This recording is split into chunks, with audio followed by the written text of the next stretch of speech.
Ավետարանվեն եւ պետք է դարձիկան տիրոջը ճանաչեն, որովհետեւ մենք գիտենք, որ մենք ապրում ենք վերջին օրերի մեջ եւ մենք ապրում ենք շատ չար օրերի մեջ։ Եվ այսօր այս երկիրը կարիք ունի ավետարանի, կարիք ունի։ Դրա համար սերի քուրին եղբայր, ես քեզ կոչ եմ անում, որպեսզի դու մտնես քո կոչման մեջ եւ պատճառ դառնաս հոգիների փրկությանը։ Ես այստեղ եմ այսօր իմ կնոջ հետ միասին գանեիմ եւ իմ սերի ընկերներ, որոնք արդեն ձեզ ներկայացվեցին, ես մեծ ընտանիքի հայր եմ, ունեմ 8 որդիներ, 4 տղա ունեմ, 4 աղջիկ, բոլորն ամուսնացած են եւ ունեմ շուտով 17-րդ թորնիկը պիտի ունենամ, Փառք Հիսուսին, ես ուրախ եմ այդ մեծ ընտանիքի համար, ես սիրում եմ մեծ ընտանիք, որովհետեւ ես ինքս եմ ծնվել մեծ ընտանիքում, եղել ենք 11 երեխա, հայրս եւ մայրս 13, ունեցել ենք կյանքի դժվարություններ, նեղություններ, բայց ամեն բան հաղթահարված են, ամեն բան անցան գնացին, բայց այսօր Աստված իրոք հրաշալի է, գիտեք ես իմ կյանքից մեջ ունեցել եմ դժվարություններ, որը կուզեմ շատ կարճ կիսվել ձեզ հետ, ծնվելով մեծ ընտանիքում, ես եղել եմ շատ մերժված անձնավորություն ընտանիքում, ընտանիքի դժվար ապելու պատճառը եղավ այն, որ հայրս եւ մայրս որոշում կայացրեցին, մեզ 3 ավագ եղբայրներից ուղարկեն գիշերօթիկ դպրոց սովորելու, ես սովորել եմ Ստեփանավանի համար 21-րդ գիշերօթիկ դպրոցում, չգիտեմ ումն է ցանում Ստեփանավանի 21-րդ, այնտեղ եմ սովորել 5 տարի այնտեղ եմ սովորել, այնտեղ սովորելով եւ ավելի մեծ մերժվածություն ձեռք բերեցի, ավելի մեծ մերժվածություն, մտածում եմ ինչու ես, ինչու գիշերօթիկ դպրոց, միտը ես չեմ կարող նորմալ կյանք ապրել մյուս ընկերներիս պես, որոնք գյուղացիներն են եղել, իմ մոտիկ ընկերներն են եղել, ես ինչի պիտի սովորեմ գիշերօթիկ դպրոցում, հայրս իրեն տվել էր ալկոհոլին, մայրս տանջում էր գիշերու ցերեկ, ընտանիքը պահելու համար, եւ ես շատ անգամ մտածում ինչու այս ընտանիքը, ինչու եւ շատ ինչուներ ունեի, որոնց պատասխանը չէի կարողանում գտնել, եւ այնպես եղավ, որ 3-րդ դասարանում մի ընկեր ունեի արդեն Ստեփանավանում, Վարերի կանունով, շատ հրաշալի ընկեր էր, մենք հաճախ իրար հետ վիճվեճեր ունեինք, կռիվներ ունեինք, եւ մեկ օր ինքն այդ իմ աչքերի մեջ ասեց, Խաչիկ, դու երիտասարդ տարիքում մահանալու ես,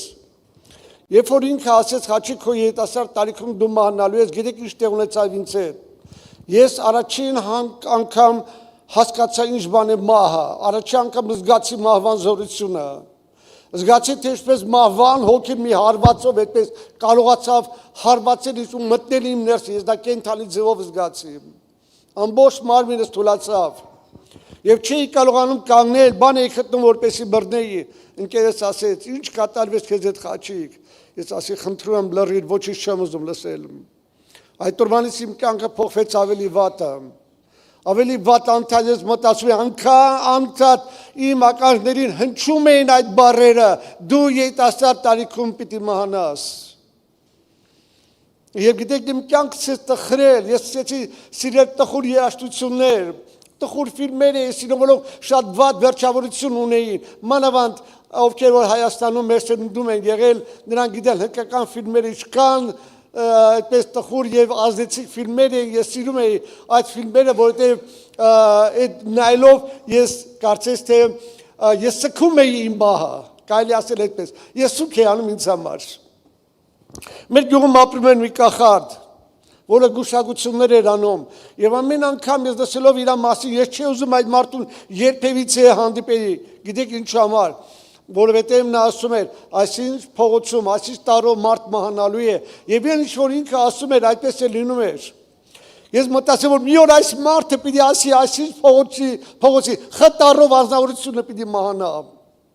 Ես վախենում եմ այդ մարդուց, ես չէի ուզում հանդիպել այդ մարդուն։ Եվ այնպես եղավ, որ մեր գյուղում մի երիտասարդ տղա մահացավ, բանակից վերադարձել էր տուն, 6 ամիս հետո վթարով մահացավ։ Եվ հայրս ինձ ասեց, տղաս, գնա ինձ տեղակ աշխատի, ես ուզում եմ գնալ թաղման։ Եվ ես գնացի իր տեղը աշխատելու։ Եվ գիտեք ում հետ է աշխատում, այդ գուշակի հետ, որը իմ գործընկերն էր այդ օր։ Եվ Ես որոշեցի, որ ես իր այդ պետք է բարդ փոխանակեմ։ Բայց այդ մարդը հարցրեց, ուր է հայրիկը, ասում գիտես գնացել է թաղման։ Ասեց, ես 3 օր առաջ այդ տղային զգուշացրեցի։ Բայց ասում այդ տղան ինձ չլսեց։ Ասեց պարքեր ձած, եթե մերնել է, թող մեռնեմ։ Ու ասում 3 օր հետո մահացավ այդ երիտասարդը։ Եվ ասեց, գիտես մենք բոլորս պիտի մահանանք։ Եվ ես պիտի մահանամ, եւ դու պիտի մահանաս։ Գիտեք, երբ որ ինքը ասեց, եւ դու պիտի մահանաս, ինձ հետ ինչ կատարվեց։ Իմ ոտքերս թուլացան։ Ամբողջ մարմինը սառեց, ամբողջ մարմինս սառը քրտնել, եւ բան էի գտնում, որպեսի բռնեի։ Եվ գիտեք, այդ մարդը տղաս ինչ կատարվեց քեզ հետ, ասեմ լսիր, ես բան չեմ ուզում լսել, խնդրում եմ լռիր։ Այդ օրը մի կերպ ես հասկացրեցի եւ եկա տուն։ Երբ որ ես եկա տուն, մայրս ասեց, տղաս ինչ է կատարում քեզ հետ, ասեմ մամ, չեմ ուզում խոսել։ Հացեր դնում չէի ուտում, չէի կարողանում ոչինչ ուտել, 3 օր, չէի կարողանում ոչինչ ուտել, չէի կարողանում հանգիստ քնել, անդադ այդ խոսքերը, դու էլ պիտի մահանաս։ Հիշում եմ ընկերոջս ասածը եւ հիշում եմ այս գուշակի ասածը։ Գիտեք, այդ բոլորը տեղի ունեն դեռ բանակից առաջ, բայց սատանան միշտ վակարներին հնչեցնում էր մի բան, որ ասում էր գնալու ես բանակ եւ գալու ես եւ 6 ամիս հետո դու պիտի մահանաս։ Եվ գիտեք, երբ որ ես գնացի բանակ 79 թվականի պիտի վերադառնայի տուն, ես չէի ուզում վերադառնայի։ Ես չէի ուզում բանակի տարիները վերջանային, որովհետեւ ես անդադ մտածում եի, ես գնում եմ եւ 6 ամիս հետո ես պիտի մահանամ։ Երբ որ ես եկա տուն, դե օրերը գնում են, տարիները անցնում են։ Ես եկա տուն։ Ես շնորհակալ եմ Աստծուն, որ մայրս արդեն վերեսին ծնված քրիստոնյա էր։ Մայրս գնում էր տնային խմբակներին։ Երբ որ ես իմացա, որ մայրս Հալևանի տանը տնային խմբակ է գնում, ինձ հետաքրքրեց մի բան, ուր է գնում մայրս։ Իմ ոտքերս կարծես ինձ առաջնորդեցին գնալ այնտեղ, տարան ինձ այնտեղ։ Եվ միջանցքում լսեցի եւ լսում էի Քարոզիչին։ Քարոզիչը խոսում էր տարօրինակ բաներ, ես չէի հասկանում։ Ինձ համար դրանք պատմություններ էին։ Եվ շուտ դուրս եկա, որպեսզի չտեսնեն։ Հաջորդ շաբաթ նմանապես ես գնացի այնտեղ։ Եվ լսում էի Քարոզիչին, եւ լսում էի հավիտենական կյանք, Քրիստոս մահացավ մեզ համար։ Քրիստոս իր կյանքը տվեց մեզ համար, որպեսզի մենք ունենանք հավիտենական կյանք։ Եվ նրան հավատացողը չի կորսվի, այլ հավիտենական կյանք ունենա։ Գիտեք, ես էլ չդիմացա, մի պայթուն էր տեղի, ներսս տեղի ունենում։ Ես գնացի դուռը բացեցի ու մտա ներս։ Ու մի անկյունի վրա այդպես նստեց ու կլանված լսում եմ այդ Քարոզիչին։ Եվ գիտեք, վերջում աղոթքի ժամանակ, երբ որ ինքը աղոթք արեց, եւ ասաց, երիտասարդ, քեզ բան ունեմ ասելու։ Ինքը տեսիլքի մարդ էր։ Երբ որ ես վերջում մոտեցացի, ինչ եք ուզում ասել ինձ։ Ասեց, սրտումս դրված է քեզ սուրբ գիրք տամ կարդաս, կուզես կարդալ։ Ես չմերժեցի, վերցրեցի այդ գիրքը։ Եվ գիտեք, գնացի տուն, ես կարդում եմ, ես ոչինչ չեմ հասկանում։ Ես կարդում եմ հայերեն լեզվով, բայց ոչինչ չեմ հասկանում։ Եվ գիտեք, ժամերի տալիս կարդալուն, մի քանի օրը մավետանը ավարտեցի ամբողջությամբ, ոչինչ չհասկացա։ Բայց գնում եմ արդեն ծառայությունների, նորից սկսեցի վերընթերցել։ Երկրորդ անգամ, երրորդ անգամ արդեն սկսեց ինձ մոտ փոխվել ինչ-որ բաներ, արդեն հասկանում եմ սուրբ գիրքը։ Եվ գիտեք, հայտնաբերեցի իմ մեջ, որ էլ ես վախ չունեմ։ Ես ազատագրված եմ մահվան վախից։ Մահվան վախը արդեն ինձ վրա չունի ոչ մի իշխանություն։ Ուրախությունով լսվեց իմ կյանքը, փոխվեց իմ մտածելակերպը, ես ամբողջությամբ ազատագրվեցի եւ ես հասկացա դա ինչ մահ էր։ Ես հասկացա ինչ է դա, որ մանկուց սատանան թեկուզ իր կերպով էր ուզում այդ խոսքը օգտագործեր, բայց իրոք 21 տարեկան հասակում դա 79 թվական է, երբ որ իմ հին մարդը ամբողջությամբ մահացավ եւ նոր խաչիկ ծնվեց, վերստին ծնված խաչիկն արդեն։ Եվ գիտեք, երբ որ այս ծառայության մեջ էի, այդ եղբայրը հետաքրքիր մի բան ասեց հետագայում ինձ, ասեց, երբ որ դու առաջի անգամ մտար դալիճ, ես տեսա Աստծո հոգին ոնց էր իշխում քեզ վրա եւ լսեցի Աստծո ձայնը։ Ես եմ նրան բերել հատուկ նպատակի համար։ Նա ինձ պիտի ծառայի իր կյանքով։ Ու շնորհակալ եմ Աստծուն, որ այսօր ես ծառայում եմ Աստծուն։ Գիտեք, ես երբևիցե չեմ մտածել արտասահմաններում ծառայության մասին։ Ես ինձ սահմանը փակել եմ Հայաստանով, բայց այնպես եղավ, որ 2009 թվականից Աստված ինձ ուղարկեց տարբեր երկրներ ավետարանը քարոզելու։ Եղել եմ տարբեր երկրներ ավետարանը քարոզելու համար եւ շնորհակալ եմ Աստծուն, որ Աստված ինձ նաեւ ուղարկեց ազգերի մեջ քարոզելու տարբեր ազգերի։ Այսօր այս փոքրիկ պատմությունը իմ կյանքից, ես մայր չեմ վախենում մահվանից, որովհետև մահ չունի վրա ոչ մի իշխանություն, որովհետև մահվան խայթոցը, մահվան իշխանը, որը սատանան է, ինքը մեկընդմիշտ տապալված է, ոչացված է, եւ այլևս նա իշխանություն չունի Քրիստոսին հավատացողների վրա, ոչ փառք լինի Տիրոջը։ Այսօր ես ուզում եմ մի լյութի շուրջ կարճ ես կան կառնեմ, որտեղ մենք հաղորդություն ունենք դեռ միասին, ինձ համար մեծ պատիվ է, որ այսօր ձեզ հետ միասին պետք է Քրիստոսի արյան մարմնի հետ մենք հաղորդ լինենք, ինձ համար մեծ պատիվ է։ Գիտեք, ուզում եմ խոսել մի թեմայի շուրջը, որը շատ տեղերում անտեսված է կամ փոխված է այս քարոզությունը, այս խոսքը, դա ապաշխարություն է։ Եվ այդպես է վերնագրել ճշմարիտ ապաշխարություն։ Շատ տեղերում արդեն ապաշխարությունը մեկ այլ ձևով են քարոզում, շատ տեղերում ընդհանրապես ուշադրություն չեն դարձնում, շատ տեղերում պարզապես մի անցում են անում վրայով։ Եվ գիտեք, դա խնդիր է, այս մեր դարի համար դա մեծ խնդիր է։ Բայց մենք տեսնում ենք Մատթեոս ավետանի մեջ, թեկուզ բոլոր ավետաների մեջը սկսվում է ավետանը ապաշխարությունով։ Դա Հովհաննես Մկրտիչի քարոզությունն էր։ Դա Հիսուսի քարոզության սկիզբն էր, դա առաքյալների քարոզության սկիզբն էր, որ իրենք քարոզում էին ապաշխարեցեք։ Ես ուզում եմ ուշադրություն դարձնենք Մատթեոս ավետարանի 3-րդ գլխի առաջին համարից, որտեղ Հովհաննեսը քարոզում էր ապաշխարության մասին։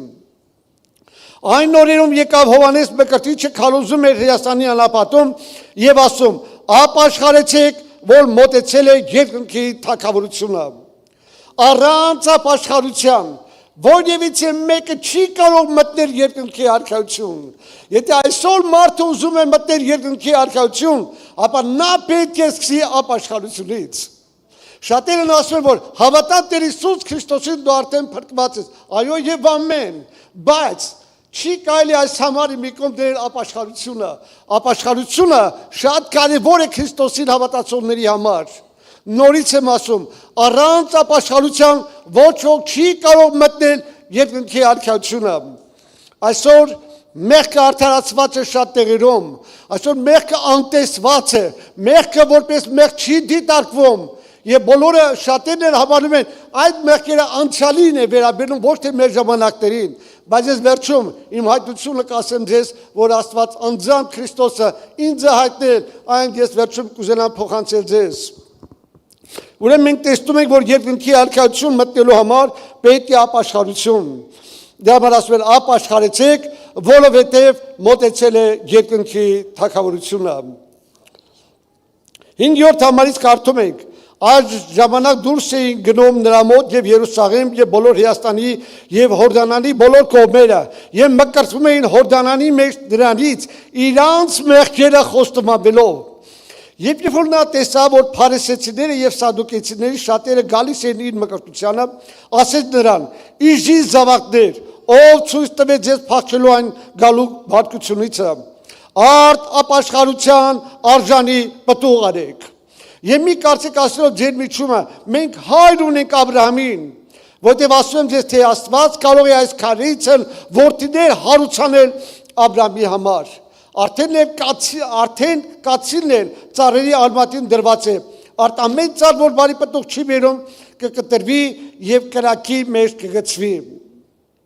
Մենք տեսնում ենք Հովհաննեսի մկրտության ժամանակ գալիս էին տարբեր տեղերից, տարբեր ժողովուրդ, տարբեր խավի ժողովուրդ գալիս էին այդ մկրտությանը, լսում էին Հովհաննեսից ապաշխարության քարոզը, բացում են մեղքի գիտակցությունը, մարդիկ խոստովանում էին իրենց մեղքերը, ընդունում էին ջրի մկրտություն։ Եվ մենք տեսնում ենք, որ շատ էին գալիս եւ այնտեղ մկրտվում էին, բայց մեկ օր իր հերթական մկրտության ժամանակ Հովհաննեսը իր գլուխը բարձրացնում է եւ տեսնում է կանգնած իր առջևում փարիսեցիների եւ սադուկեցիներին։ Եվ հետաքրքիր է, որ Հովհաննեսը մի անգամից շատ խիստ է մոտենում այս մարդկանց, ինչու համար։ Ես կուզեմ մի փոքր, ինչու Հիսուսը նրանց իժերի զավակներ անվանեց։ Չէ որ դրան պատճառ պետք է լինի, ինչ-որ մեկին մեղադրել ինչ-որ մի բանի մեջ ու մի գիտեք խիստ մոտենալ, իժերի զավակներ, սա կարծես թե վիրավորական բաներ, բայց ուզում եմ նայենք, ովքեր են այս սադուկեցիները, ովքեր են այդ փարիսեցիները եւ ինչու Հովհաննեսը այդպես ասեց։ Նրանք կեղծավորներ էին, չային, բարձենկոտ էին, հպարտ, կուր առաջնորդներ էին, հափշտակողներ եւ անիրավություն գործողներ էին։ Նմանվում էին ծեփված գերեզմաններին, դրսևանց գեղեցիկ էին, արդար էին երևում, ներսևանց փտած ոսկորներով լի էին, պղծված էին, հափշտակում էին, արծաթասեր էին, մարդկանց առջև բարձր էին իրենց դասում, ճշմարտությունից գաթակավորներ էին այդ մարդիկ։ Մենք տեսնում ենք այդքան շատ բաներ կա փարիսեցիների մասին, որ կարող ենք ուշադրություն դարձնել, թե Հիսուսը ինչու ասեց նրանց իժերի զավակներ։ Արտապաշխարեցեք եւ ապաշխարության արժանի պտուղ բերեք։ Գիտեք, ես մի բան ասեմ, դիավոլը ես ավելի մի քիչ ավելի ուշ ես ուշադրություն կդարձնեմ։ Գիտեք, ես ուսումնասիրեցի Հայաստանում կան իժերի 4 տեսակներ։ Կան ձվադրող իժեր եւ կան ծննդաբերող իժեր, որոնք ծննդաբերում են։ Ծննդաբերության ժամանակ նրանք ծննդաբերում են 4-ից 9 զավակ, ասած ձակ են բերում։ Ծննդաբերում են։ Իրենց ծննդաբերության ժամանակ նրանք գտնում են քար կամ փայտ, կամ ծառ եւ փաթաթում են այդ ծառին եւ սկսում են իրենց սեղմել։ Երբ որ սեղմում են, այդ ժամանակ տեղի է ունենում ծննդաբերությունը։ Ծննդաբերության ժամանակ նրանք ցավեր են զգում։ Եվ այդ ցավերը իրենց մեջ այնքան ուժեղ է լինում, որ իրենք ուզում են ինչ-որ մեկից վրեժ լուծել։ Եվ գիտեք ումից են վրեժ լուծում, իրան զաքերից։ Իրան զաքերից։ Զաքերը, երբ որ ծնվում են, նրանք մի զգացմունք ունեն, որ իրանց վտանգ է սպառնում։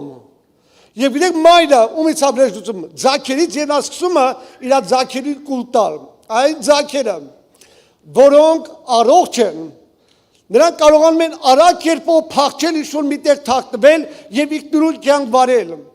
Իսկ այն զաքերը, որոնք հիվանդ են, տկար են, թույլ են, նրանք չեն հասցնում փախնել եւ մայրը նրանց ինչ անում, նրանց կուլ է տալիս, իր զաքերին կուլ է տալիս։ Եվ ընդհանուրը փրկում են 4-ից 5 ձակ, 9 ձակից 4-ից 5 ձակ են կարողանում փրկել իրենց կյանքը։ Հիմա նայեք, նա վրեժ խնդիր է լինում։ Հայտնության գրքի մեջ 20-րդ գլուխ 21-րդ համարում գրված է այսպես. Եվ տեսա մեծ սպիտակ աթոռ երկնքից իջնող եւ նրա վրա նստողին, որի երեսից երկինքն ու երկիրը փախավ։ Եվ տեղ չգտնվեցավ նրանց թաքնվելու համար։ Եվ այն ժամանակ գրքեր բացվեցան, եւ մեկ ուրիշ գիրքեր բացվեցավ, որ է գարան գիրքը, կյանքի գիրքը, եւ ում անունը գրված չգտնվեցավ կյանքի գրքի մեջ, նրանք որտեղ են գցում գրակե լիճը։ Հիմա ես ուզում այս երկու զուգահեռները նայենք։ Դատաստան եւ ինչ է տեղ ունենում օծի ծննդաբերության ժամանակ։ Կարծես թե նույն դատաստանի նման է մեկը մյուսին։ Եթե օծերի համար, որևիցե օծի համար տեղ է գտնվում թաքնվելու համար, ապա դատաստանից փախչողների, որոնք կուզենան փորձել փախչել, նրանց համար տեղ չի գտնվելու։ Տեղ չի գտնելու, որպեսզի նրանք թաքնվեն։ Եվ այստեղ Սուրբ Գիրքը ասում է, որ նայելով նրանց իժի զավակներ, ով ձեզ հայտնեց գալիք բարկությունից փախչելը։ Բայց 23-րդ գլխի Մատթեոսի ավետարանի մեջ լուրջ ասում, ինչպես պիտի փախչեք գալու դատաստանիցը։ Մենք տեսնում ենք, որ եւ Հիսուսը, եւ Հովհաննեսը այստեղ խոսում են դատաստանի մասին, որ ահեղ դատաստան պետք է լինի, բայց երկրի բնակիչները, որոնք չհավատացին Տեր Հիսուս Քրիստոսի ավետարանին, որոնք մերժեցին Քրիստոսի ավետարանը եւ ապրեցին իրենց կյանքով եւ իրենց կյանքը դարձրեցին իրենց ավետարանը, բոլորը պիտի դատվեն անխտիր եւ բոլորը պետք է արժանանան հավիտենական այդ տանջանքին ու պիտի գցվեն այդ կրակել լճի մեջ։ Սիրելի քույրեր, եղբայրներ, ավետարանը կոչանում մեզ այսօր ապաշխարության։ Եթե մենք այսօր, գիտեք, այն ժամանակ սուրբերը չեն փախչելու։ Այն ժամանակ սուրբերը Քրիստոսի հետ կգան աշխարհը դատելու համար։ Այն ժամանակ ես եւ դու Քրիստոսի հետ պիտի գանք աշխարհը դատելու։ Մենք չենք փախչելու։ Ամբարիշները, գիտեք, որոնք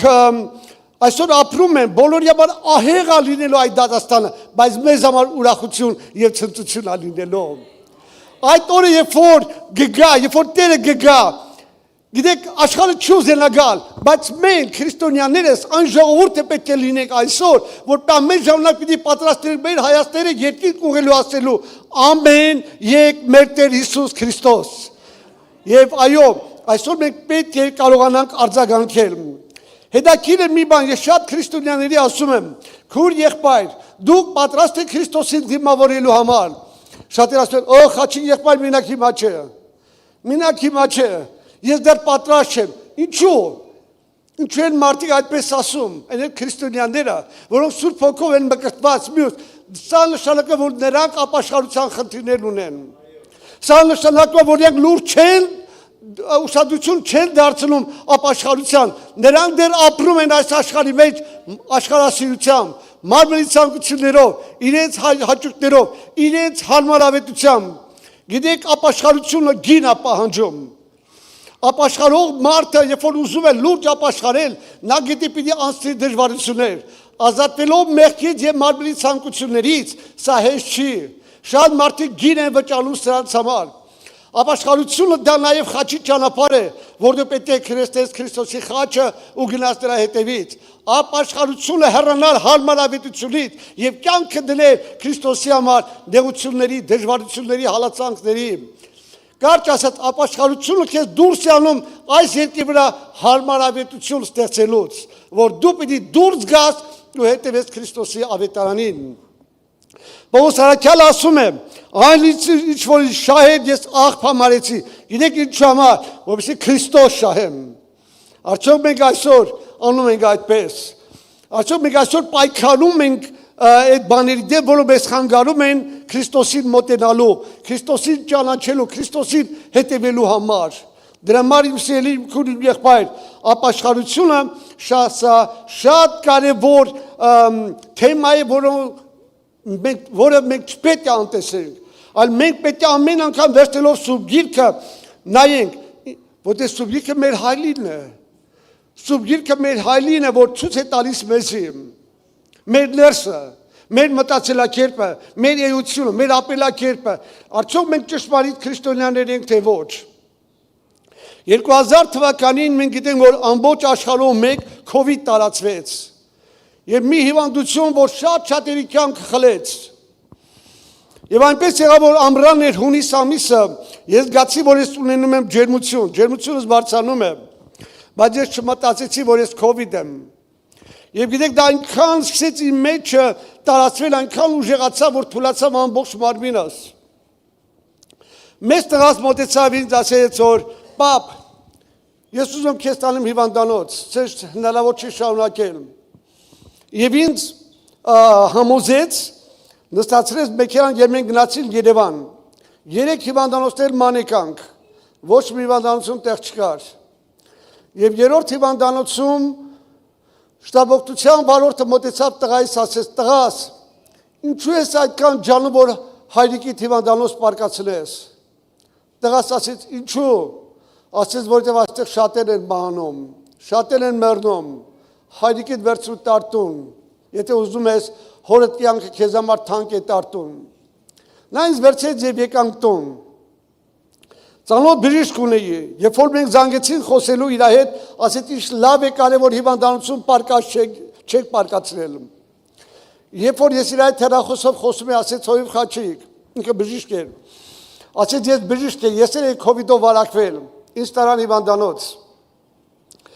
Հիվանդանոցում եւ ասում բուժքուրը եկավ, որ ինձ պետք է սրսկեր, ես հարցեցի, ինչ դեղա ձեր ձեռքին, ինչ եք ուզում ներարկել ինձ։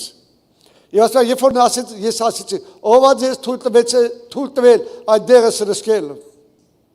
Այդ ասեղը իմ մարմինը չպետք է մտնի։ Ես կզանգեմ իմ կնոջը եւ կինս դեղեր կբերի եւ այդ դեղերը ինձ կսրսկեք։ Եվ իր կինը առնում է դեղեր, որտեղ բուժքույր է լինում, բերում է եւ ինքը իրան բուժում է հիվանդանոցում։ Այդ նույն դեղերը ինքը իմ տղայից ասեց, իմ տղաս իմ վրա սորեց բժշկություն։ Որտեղ այդ բժիշկը ինչ որ ասում էր տղաս այդպես իր վրա ասենք սրսկումներ էր անում։ Եվ գիտեք այլ դեղերը որոնք սրսկում էին այդ բժիշկը ասեց շատերն են այդ դեղերից մահանում։ Վերջին ինչ որը չեմ ուզում շատ դրա վրա ուշադրություն դարձնել։ Ես շատ ծանր էի։ Ես ամեն օր սպասում եմ որ մարմնից պետք է դուրս գամ։ Եվ այդ ժամանակ սերեր, բայց Աստծո ներկայությունը այնքան մոտ էր։ Ես ամեն մի րոպե, ամեն մի պահ ես մտածում եմ որ հեսա Հիսուսը կենդանի հայտնվելու է իմ մոտ։ Որտեղ այնքան հզոր էր իր ներկայությունը։ Այնքան հաճելի էր այդ ցավերի մեջ, այդ գիտեք շնչառությունս կտրվում էր, մի կողմից մի կողմ չէի կարողանում շուրջ գալ, կներեք, տուալետի խնդիր է ունենում, լուրջ խնդիրներ է ունենում, բայց Հիսուսի ներկայությունը այնքան խաղաղություն էր բերում իմ մեջ, այնքան հանգստություն էր բերում իմ մեջ, այնքան ուրախություն էր լսում իմ սրտիս մեջ, որ դա աննկարագրելի է, դա պարզապես մարդ պետք է ապրել, եւ անգամ մի քանի անգամներ մտածեցի ավելի լավ այսպես Հիսուսի հետ, քան թե լիներ առողջ առանց Հիսուսի։ Որտեղ այնքան հրաշալի էր իր ներկայությունը։ Եվ գիտեք, Տերը ինձ տեսի ցույց տվեց։ Ես ինչու եմ դա ապաշխարության հետ կապում, որ դա շատ կարևոր մաս կա, որ Տերը ինձ հետ խոսեց։ Ես տեսա պարզապես կանգնած եմ մի բարձր տեղ, բայց շատ խավար է, թանձր խավար է, ոչինչ չի երևում, բայց զգում եմ, որ անցայրացիր այդպես տարածք է եւ այստեղ շատ մարդիկ կան։ Եվ տեսա հեռվից բարձրացող մի արեգակի լույսի նման մի լույս է բարձրանում։ Եվ նրա ճանապարհը երբ որ տարածվեց այդ ամբողջ տարածքը եւ լուսավորեց, այդ ժամանակ ես տեսա շատ ժողովուրդ։ Բայց այս ժողովուրդը բաժանված էր 3 մասի։ Առաջին մաս նրանք այնքան աղտոտ էին, այնքան գարշելի հոտ էր գալիս, այնքան մի զզվելի իրավիճակ էր նրանց վիճակը, բայց նրանք մեռած են ինչպես դիակներ եւ նրանցից մահվան հոտ էր գալիս, շատ տհաճ էր։ Եվ երկրորդ տարածքում ես տեսա ժողովուրդ, որոնք կիսամեռ էին կարծես, սպիտակ հանդերձներ, բայց շատ աղտոտված էին։ Իսկ մյուս մասը բոլորը սպիտակ էին։ Այդ սպիտակ մասը որ կար, այդ լույսից սկսեց իրենց այդ հանդերձները այդպես լուսավորել։ Կարծես ճառագայթում էր իրենց հանդերձները այդ լույսը։ Ֆիլմերի մեջ տեսած կլեք հրեշտակեն տալիս բան, նրանց սպիտակ հանդերձները ոնց է, չէ՞ լույս տալիս։ Այդպես այդ զգեստները որ իրենք հագած էին։ Եվ այդ սպիտակ մասը ոտքի կանգնեց, ու այդ լույսը ինքը դարձավ մարմին, դա Հիսուսն էր, մեր Տերը։ Այնքան գեղեցիկ, այնքան հրձոր, այնքան լուսավոր, որ աննկարագրելի է, ես չեմ կարող նկարագրել։ Եվ այդ սպիտակ մասը սկսեց ուրախանալ, ցնծում էին իր ներկայության մեջ։ Եվ ես զգում եմ, որ Հիսուսը մոտենալու է ինձ եւ բան ունի ինձ ասելու։ Եվ զգում էին այդ ժողովուրդը, նրանք ինձանից շատ հեռու էին կանգնած։ Հիսուսը եւ ժողովուրդը գալիս էր մինչեւ իր մոտ, բայց ինքը ծայրամասում էր կանգնած։ Լսում եմ խոսքեր, որ Տեր Հիսուս, Տեր, մեր հովիվը շատ է խոսում վերջին ժամանակների մասին։ Ինքը շատ մարգարեություններ է լսել, շատ մարգարեություններ է կարդացել։ Եվ Հիսուս ասեց, ես գնում եմ անձամբ իրեն ասեմ։ Եվ մի ակնթարթում ինքը կանգնեց իմ դեմս եւ հայացքը ուղղեց դեպի ինձ։ Երբ որ հայացքը ուղղեց դեպի ինձ, նրա դեմքը ես չեմ կարող նկարագրել, որովհետեւ նրա դեմքը լույսի մեջ լույսով էր պատկերում։ Եվ այնքան կյանք կար նրա դեմքի մեջ։ Եվ այդ ժամանակ նա բացեց իր բերանը եւ սկսեց գետ բխել ջուր կյանքի եւ ասեց խմիր։ Եվ այդ ժամանակ եսեցի այդ ջուրը խմել։ Երբ որ այդ ջուրը խմել ես իրականում դա տեսիլք էր, բայց ես իրականում ես զգում եմ, որ ես այդ ջուրը խմում եմ։ Որտեղ երբ որ ես տեսիլքից դուրս եկա, ես ինձ հագեցած զգացի, լցված զգացի կյանքով։ Եվ այդ ժամանակ, երբ որ ես արդեն հագեցա, ավարտվեց, եւ նայեց իմ աչքերի մեջ, ասեց նայիր ինձ, ասեց ժամանակները վերջացել են, ես գալիս եմ, բայց իմ ժողովուրդը պատրաստ չեն ինձ դիմավորելու, իմ ժողովուրդը պատրաստ չի դիմավորելու, ես ասեցի Տեր ինչ է նշանակում քո ժողովուրդը պատրաստ չի, ասեց մեղքը արդարացված է, շատ սխալ արարքներ են գործում եւ արդարացում են իրենց արարքները, չեն ապաշխարում ու չեն խոստովանվում իրենց մեղքերը, դարձի չեն գալիս, չեն զղջում։ Այստեղ Հովհաննեսը կոչ է անում, առանց ապաշխարության ոչ ոք չի կարող երկնքի արքայությունը մտնել։ Եթե դուք ուզում եք մտնել երկնքի արքայությունը, ապա դուք պետք է ապաշխարեք։ Բայց Տերն ասեց, կար ժամանակ է տրված, հոր կողմից դա շնորհքի ժամանակ է։ Եվ այդ կար ժամանակը շուտով ավարտելու եւ ես գալու եմ։ Եվ այդ ժամանակ սելեր ես մի անգամից տեսիքից դուրս եկա։ Ես զգացի, որ ես ցավեր չունեմ։ Ես զգացի, որ ես ազատ շնչում եմ։ Ես զգացի, որ արդեն ինձ մոտ կարգավորվել են որոշ բաներ եւ շատ շուտ ես ապակինվեցի եւ COVID-ից դուրս եկա։ Կարծես թե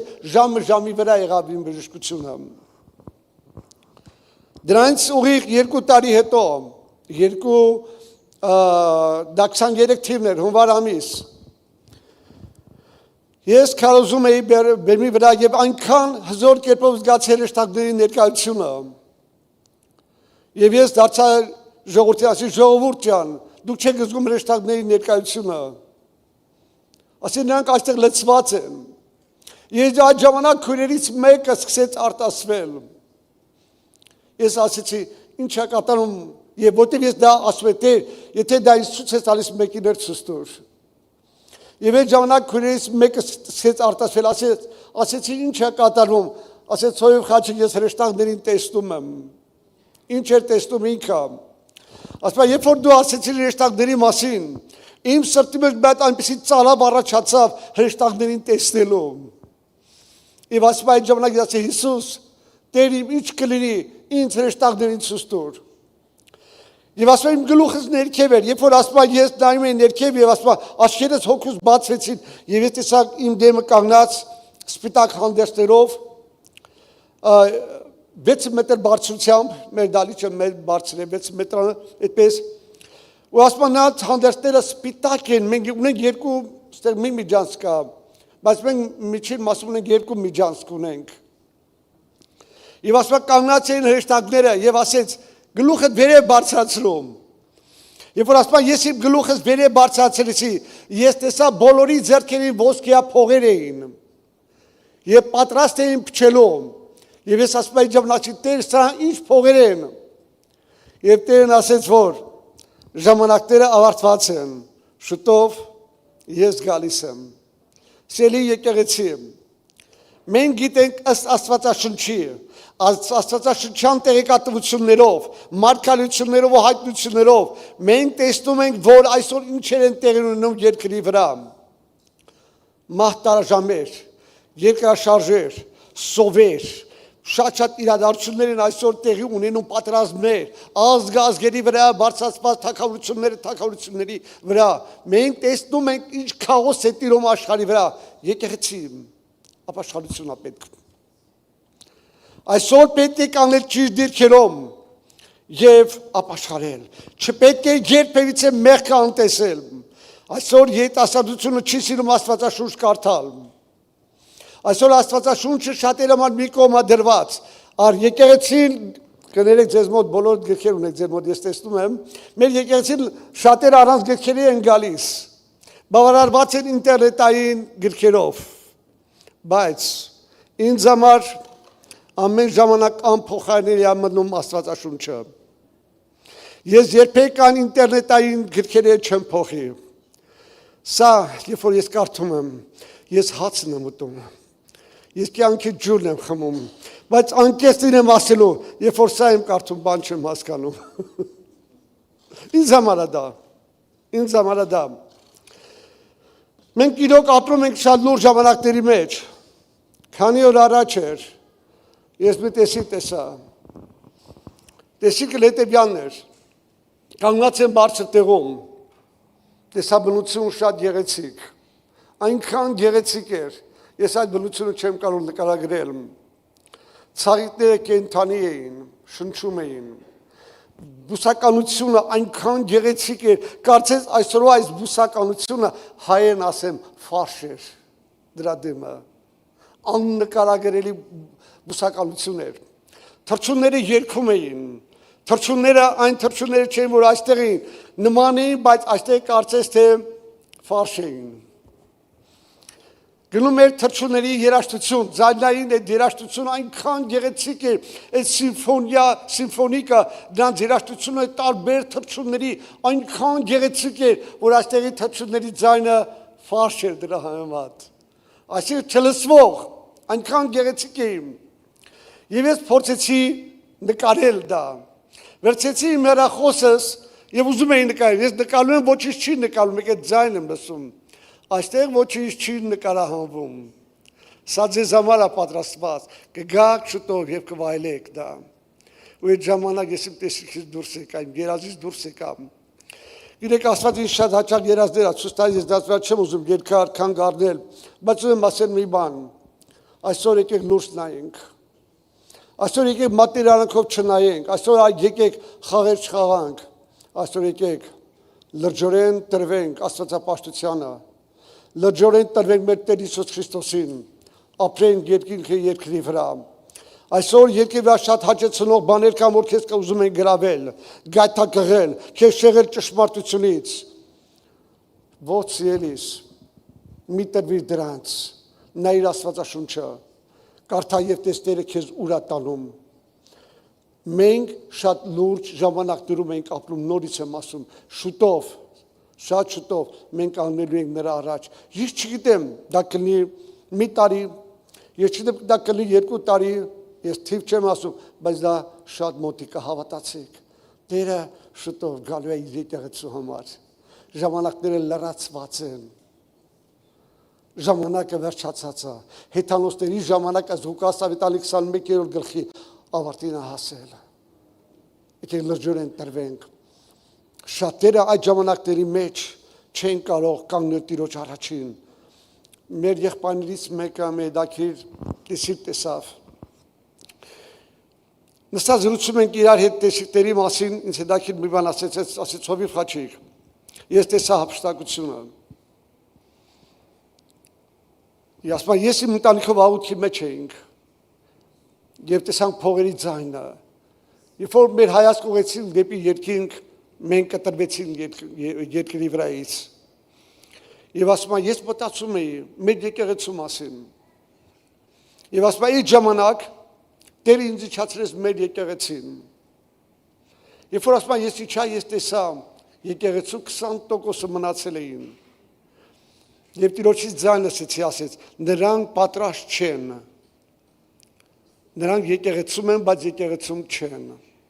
Նրանք պատրաստ չեն ինձ դիմավորելու։ Ես որ գամ, նրանք մնալու, ասում շատերին ես դեմքով հիշում եմ ովքեր են եկեղեցում։ Դա մեր եկեղեցու մասին է։ Որտեւ ես հավատում եմ, որ բոլորդ հափշտակվելու եք։ Ստե բոլորդ պատրաստ եք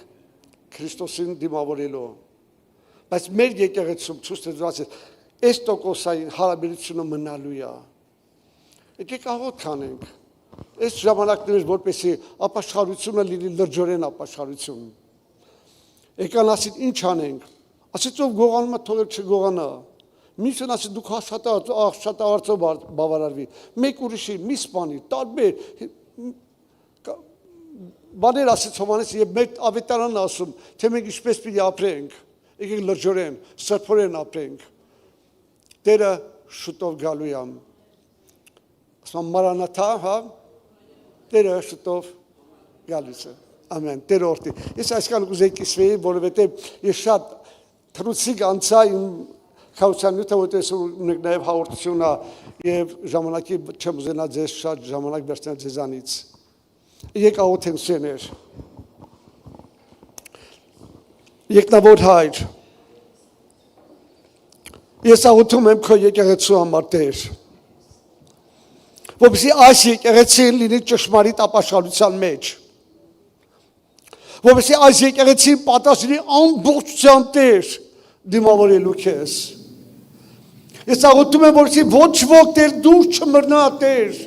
հափշտակությունից, որովհետև ըստ Աստվածաշնչի եւ ժամանակների մենք տեսնում ենք, որ ժամանակները ավարտված են։ Հայր իմ, խնդրում եմ, բարձրացրու քո եկեղեցին, ոչ թե միայն Տեր իրենց փրկության մասին մտածելով, այլ նաև որպեսզի շատերի կյանքը փրկության բերելու, շատերի համար պատճառ լինեն Տեր Աստված, որպեսզի մարդիկ գան փրկության։ Թող այստեղ Տեր Աստված մի քանի անգամներ ծառայություններ լինեն Տեր, ամեն օր թող լեփ-լեցուն լինի այս դալիճը Տեր Աստված, եւ շատ փրկյալներ գան այստեղ Հիսուսի անունով։ Ես օրհնում եմ այս եկեղեցին եւ Աստծո օրհնություն եմ խոսում այս եկեղեցու համար։ Եվ ասում եմ եղիր եկեղեցի օրհնված Տեր Հիսուս Քրիստոսի անունով։ Եվ Հայր Աստծո սերը Սուրբ Հոգու հաղորդությունը եւ մեր Տեր Հիսուս Քրիստոսի շնորհքը թող ամեն ժամանակ քեզ հետ լինի։ Ամեն։